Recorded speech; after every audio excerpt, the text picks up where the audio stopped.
Wow, ಘಮ ಘಮ ಪರಿಮಳ ಬರ್ತಾರೆ ಮ್ಯಾಂಗೋ ಕೇಸರಿ ಬಾತ್.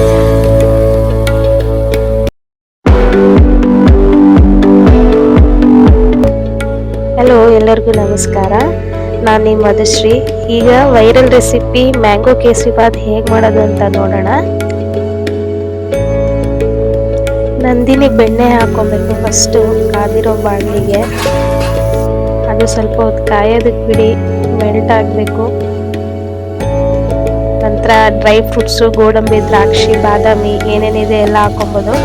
ನನ್ನ ಹತ್ರ ದ್ರಾಕ್ಷಿ ಮಾತ್ರ ಅವೈಲೇಬಲ್ ಇತ್ತು, ಅದನ್ನು ಮಾತ್ರ ಹಾಕೊಂಡು ಫ್ರೈ ಮಾಡ್ಕೊತಾ ಇದ್ದೀನಿ. ಈ ಥರ ಫ್ರೈ ಮಾಡಿಕೊಂಡು ಸ್ವಲ್ಪ ದ್ರಾಕ್ಷಿ ದಪ್ಪ ದಪ್ಪ ಊದ್ಕೊಬೇಕು. ಆಗ ಎತ್ತಿ ಒಂದು ಪ್ಲೇಟಿಗೆ ಹಾಕ್ಕೊಳ್ಳಿ.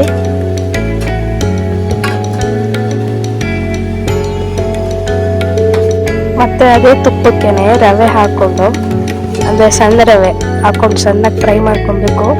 ನಮ್ಮ ಮನೇಲಿ ನಾನು ಬಿಟ್ಟರೆ ಇನ್ಯಾರು ಸ್ವೀಟ್ ಅಷ್ಟಾಗಿ ಇಷ್ಟಪಡೋದಿಲ್ಲ, ಅದಕ್ಕೋಸ್ಕರ ಕ್ವಾಂಟಿಟಿ ತುಂಬ ಕಮ್ಮಿನೇ ಹಾಕ್ಕೊಂಡಿದ್ದೀನಿ. ನಿಮ್ಗೆ ಎಷ್ಟು ಬೇಕೋ ಅಷ್ಟು ಹಾಕ್ಕೊಂಡು ಹುರ್ಕೊಳ್ಳಿ. ಇಂಗ್ರೀಡಿಯೆಂಟ್ಸ್ ಏನು ಜಾಸ್ತಿ ಬೇಕಾಗೋದಿಲ್ಲ. ಈ ಕೇಸರಿ ಬಾತ್ ಮಾಡೋದಕ್ಕೆ ಎಷ್ಟು ಬೇಕೋ ಅಷ್ಟೇ ಇಂಗ್ರೀಡಿಯೆಂಟ್ಸೇ ಬೇಕಾಗುತ್ತೆ. ಬಟ್ ಇದರಲ್ಲಿ ಮ್ಯಾಂಗೋ ಪ್ಯೂರಿ ಒಂದು ಆ್ಯಡ್ ಆಗುತ್ತೆ. ಸೊ ಇದು ಹುರ್ಕೊಂಡಾದ್ಮೇಲೆ ಮತ್ತೆ ಮ್ಯಾಂಗೋ ತೊಗೊಂಡು ಅದನ್ನು ಚೆನ್ನಾಗಿ ಬಿಡಿಸಿ ಮಿಕ್ಸಿಲಿ ಹಾಕಿ ರುಬ್ಕೊಂಡಿರೋ ಮ್ಯಾಂಗೋ ಪ್ಯೂರಿನ ನಾನು ಹುರಿದಿರೋ ರವೆಗೆ ಹಾಕ್ಕೊಂಡು ಚೆನ್ನಾಗಿ ಮಿಕ್ಸ್ ಮಾಡ್ಕೊತಾ ಇದ್ದೀನಿ.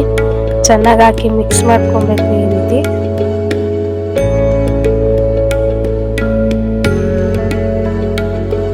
ಅದಾದ್ಮೇಲೆ ಸ್ವಲ್ಪ ನೀರು ಕೂಡ ಕಾಯಕ್ಕೆ ಇಟ್ಕೊಂಡಿದ್ದೀನಿ ನಾನು.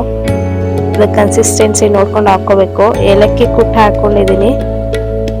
ಚೆನ್ನಾಗಿ ಮಿಕ್ಸ್ ಮಾಡ್ಕೊಂಡಾದ್ಮೇಲೆ ನೀರನ್ನು ಮಿಕ್ಸ್ ಮಾಡ್ಕೊತಾ ಇದ್ದೀನಿ. ಕನ್ಸಿಸ್ಟೆನ್ಸಿ ನೋಡ್ಕೊಂಡು ಹಾಕ್ಕೋಬೇಕು. ಮತ್ತೆ ಒಂದು 7 ಸ್ಪೂನ್ ಸಕ್ಕರೆ ಹಾಕ್ಕೊತಾ ಇದ್ದೀನಿ. ನೋಡಿ, ಶುಗರ್ ಡಿಸಾಲ್ವ್ ಆದಮೇಲೆ ಈ ಥರ ಕನ್ಸಿಸ್ಟೆನ್ಸಿ ಇರುತ್ತೆ. ಸ್ವಲ್ಪ ಹೊತ್ತು ಲೋ ಫ್ಲೇಮಲ್ಲಿ ಬೇಯಕ್ಕೆ ಬಿಡಿ. ಈಗ ಮ್ಯಾಂಗೋ ಕೇಸರಿ ಬಾತ್ ರೆಡಿ. ರುಚಿ ರುಚಿಯಾಗಿ ಘಮ ಘಮ ಆಗಿರೋದು ನಾನು ನೈವೇದ್ಯ ಪಾತ್ರೆಗೆ ಹಾಕ್ಕೊತಾ ಇದ್ದೀನಿ. ನೈವೇದ್ಯ ಪೂಜೆ ಎಲ್ಲ ಆದಮೇಲೆ ನಾನು ಕೂಡ ತಿಂದ್ಬಿಟ್ಟೆ. ತುಂಬ ರುಚಿಯಾಗಿತ್ತು. ನನಗೆ ಮ್ಯಾಂಗೋ ಮೊದಲೇ ಇಷ್ಟ. ಮ್ಯಾಂಗೋ ಕೇಸರಿ ಬಾತ್ ಇನ್ನೂ ಇಷ್ಟ ಆಯಿತು. ಫಸ್ಟ್ ಟೈಮ್ ಟ್ರೈ ಮಾಡಿದ್ದು, ಸಖತ್ತಾಗಿತ್ತು. ನೀವು ಟ್ರೈ ಮಾಡಿ. ವಿಡಿಯೋ ಇಷ್ಟ ಆಗಿದ್ದರೆ ಲೈಕ್ ಆ್ಯಂಡ್ ಸಬ್ಸ್ಕ್ರೈಬ್ ಮಾಡಿ. Thanks for watching. Love you all.